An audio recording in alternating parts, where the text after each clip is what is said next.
পৃথিবী বুকে থাকে এমন কোন মানুষ নাই যাতে নবীর জন্য না কাইন্দা থাকতে পারবে। এমন কোন মানুষ নাই যে নবীর জন্য তাদের মনটা নরম না হইবে।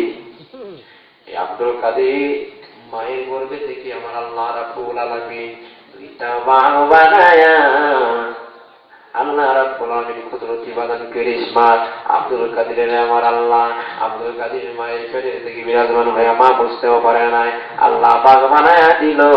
বাঘ যখন হয়েছে বাদা এই বাঘের নমুনা দেখে এই ভিক্ষাওয়ালা বেলা কই বুড়ি বাবারি রাখে আল্লাহ মারে কে মারে আল্লাহ রাখে কে ঠিক কিনা বলো? আরে বন্ধুরা আমার